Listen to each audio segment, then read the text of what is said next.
1933, the chief concern of the American government was to break the back of a bad depression. Among the conditions to be remedied were two President Roosevelt recognized at once. Employment for hundreds of thousands of young men and war veterans was imperative. Havoc wrought by soil erosion had long since shown the necessity of the immediate restoration, conservation, and further development of the country's natural resources. As one solution for both problems, the organization and work of the Civilian Conservation Corps was undertaken. And in 2 years, through this unique plan, both problems were well on their way toward solution as great aids to economic recovery. The saving of natural resources was conservation pure and simple. One important phase of the development of these resources was more than that. It was the making of a nationwide system of recreational areas, smaller, more numerous state parks, closer to the people, more easily accessible for their use, supplementing the magnificent national parks. Conservation work in all its many phases is being done in these state park areas from one end of the country to the other. Better facilities for forest firefighting are being provided through the building of truck trails, fire lanes, and observation towers, and the stringing of communication lines. Speed is imperative in fighting forest fires, quick discovery, the quick spreading of the alarm, and roads to reach the scene of action. Dead trees and tangled dry undergrowth are being cleared from the forests where necessary to prevent the starting of fires.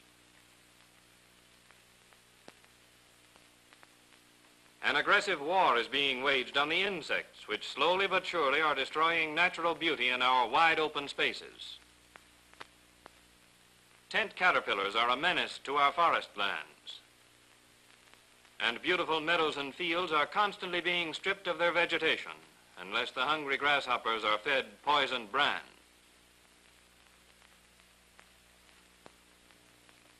The value of modern tree surgery in saving our forests in special situations is being liberally attested. Planting is another important conservation measure.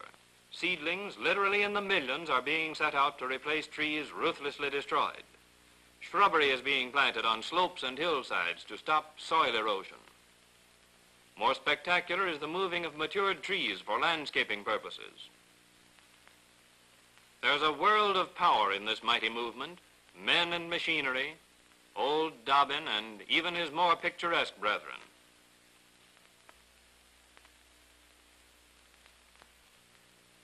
The restoration program, which is an important part of the park development plan, represents another form of conservation. Historic events in the life of the nation are still marked by an old fort here, an old mansion there, and other material evidences associated with things of importance that have happened. Restoration work is saving or conserving more vividly than would be possible in any other way general knowledge of these events. Historic parks have great spiritual and patriotic recreational value. Old Fort Frederick near Hagerstown is being restored as a center of attraction in one of Maryland's state parks. It is a most interesting veteran of 3 wars, the French and Indian, the War for Independence, and the war between the states. On Bogue Banks near Morehead City, North Carolina, the Civilian Conservation Corps is doing another job of repairing the ravages of time. At Fort Macon there, the sea and the wind have been destroying one of the masterpieces of early military fortifications. On this site for 200 years, forts of one kind or another have protected this strategic point from invasion from the sea. The present fort required 12 years to build. When completed sometime after 1824, it was considered the last word in coastal defense and cost the then amazing sum of $463,700. In active commission during the war between the states, it was seized by the Confederates in 1861 and recaptured by the Union forces the following year. The walls are of brick and mortar, 4 feet thick, and they're rock solid after more than 100 years. Arches, garrison rooms, and ammunition magazines attest the artisanship of its original builders.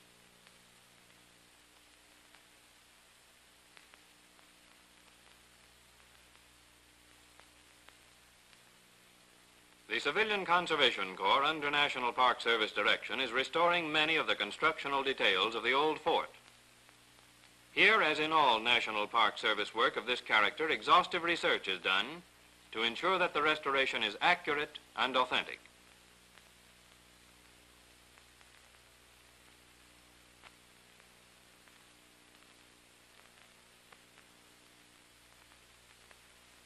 Not only the fort, but all the immediately surrounding property is being improved to make it more accessible and interesting to the thousands who visit it each year.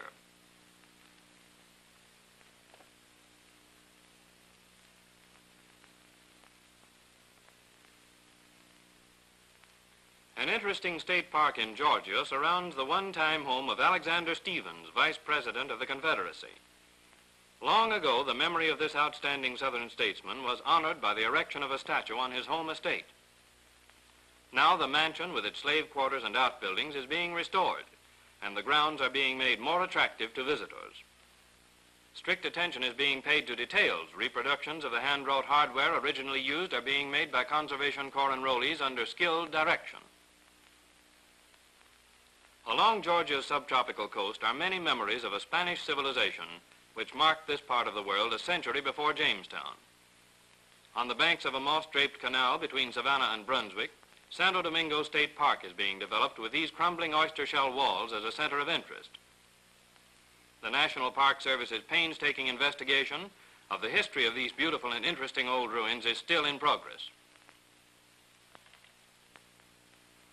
Here's the first town in Ohio being restored. Schönbrunn, Beautiful Spring near New Philadelphia, was founded in 1772, abandoned in 1777, and the site rediscovered many years later.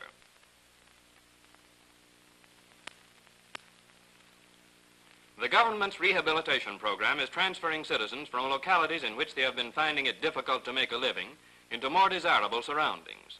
Its most vivid illustration in relation to the general conservation movement is in the case of farmers whose lands have been destroyed by soil erosion and one-crop farming.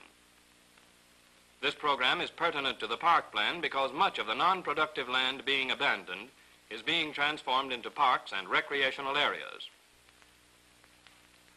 In the functioning of the Civilian Conservation Corps plan, however, there is another and even more interesting form of rehabilitation.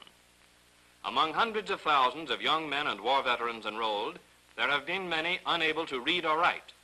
Others whose schooling has been interrupted were found to be slipping in the matter of education and morale.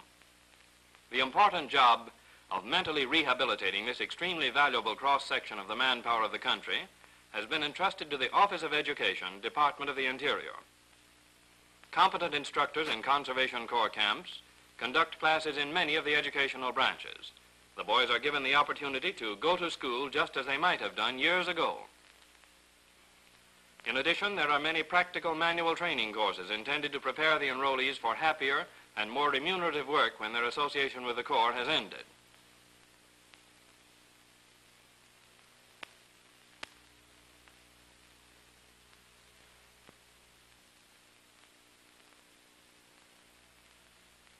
Many of the Conservation Corps camps communicate with each other over shortwave radio sets for both transmission and reception, which the boys themselves have made. Do the enrollees welcome these opportunities? Well, a field report not long ago disclosed that in a single Conservation Corps camp, within a single month, 5 enrollees, in their joy at knowing for the first time how to use them, spent a big share of their $5 cash allowances for fountain pens. Chipmunks, squirrels, and all the other little brothers of the forest which we expect to see in our journeys outdoors have a very definite place in nature's scheme of saving and rebuilding. Without them, there could be no real conservation. All too few of us are concerned about the rapidly progressing extinction of wildlife in the United States. We may know of the spectacular passing of the buffaloes from our western plains, where they once provided a fresh meat supply so essential to the accomplishments of our pioneering forefathers. But we do not know that the extinction of not only these buffaloes, but also the little chipmunks, squirrels, beavers, skunks, and even snakes, most maligned of all wild creatures, has for a long time been making even our present-day lives more difficult to live. This without mentioning the truly heroic service many of our native birds perform in checking the depredations of crop-destroying insects. The preservation of wildlife is an important part of state park planning.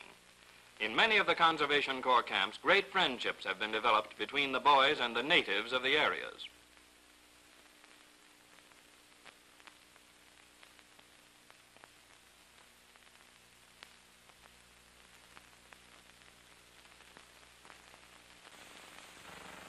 In the Conservation Corps development of state parks is found a perfect blending of conservation and recreation. Besides protecting and saving land and timber and wildlife, this phase of the program develops recreation areas for people who have not had them before. Many kinds of work are required to develop this recreation plan. Hundreds of dams will make lakes in regions where large natural bodies of water are unknown.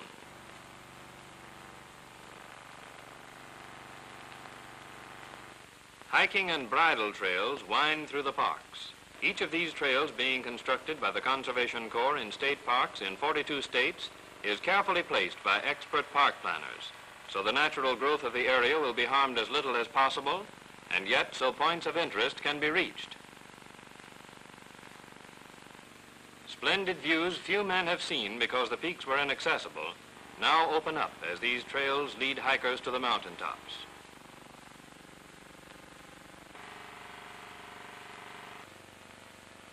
Racing brooks and deep streams are spanned by rustic bridges of good design. They are built by skilled labor and Conservation Corps enrollees according to plans of graduate engineers and architects. Though thousands gather in the parks to enjoy these new recreational facilities, the old parking problem is no bother. Adequate spaces have been provided. Camping is encouraged and every outdoor convenience is furnished. Open stoves and picnic tables are spotted through the areas, these too built by the Corps enrollees under the direction of skilled laborers and expert designers. Any health menaces that might exist are obliterated by the construction of complete water and waste disposal systems to serve all developed areas.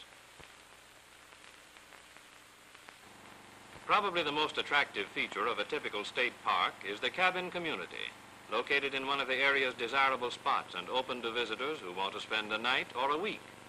State Park Conservation Corps companies cover the country and work through all the seasons.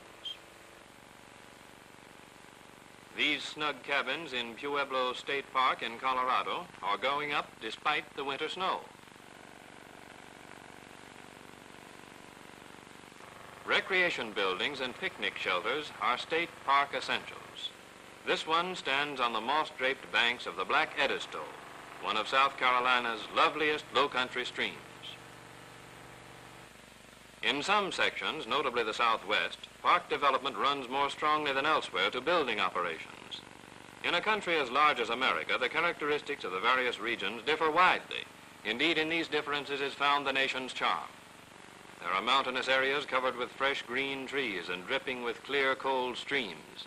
In other sections are vast ranges and plains of rock, and still elsewhere are the lowlands that stretch down to the sea.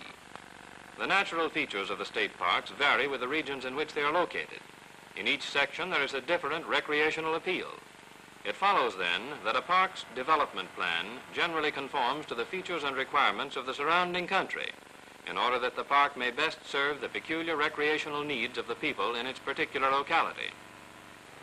In Texas, where nature takes on a rough magnificence, many of the required park structures are built of stone. Here is the land of the cliff dwellers, and National Park Service architects have designed park buildings to recreate a prehistoric atmosphere. This recognition and further development of the architecture typical of the history and natural characteristics of the country's several sections is important in emergency conservation work.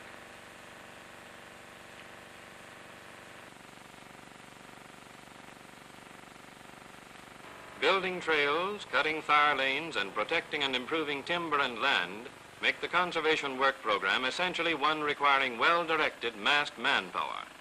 But on the construction project, skilled labor is necessary.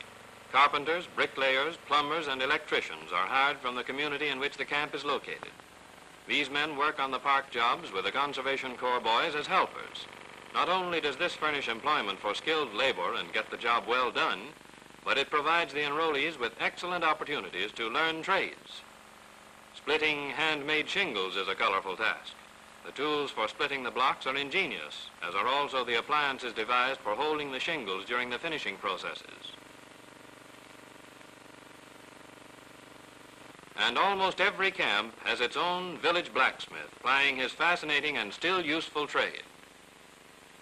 So it is all these factors join forces in this unique phase of the recovery program, a federal aid project to save and enjoy a country, to keep nature unsullied and unspoiled wherever possible as a healing retreat from the increasing difficulties of modern life. A project directed by that government agency which has given the world the American National Parks, the National Park Service of the United States Department of the Interior.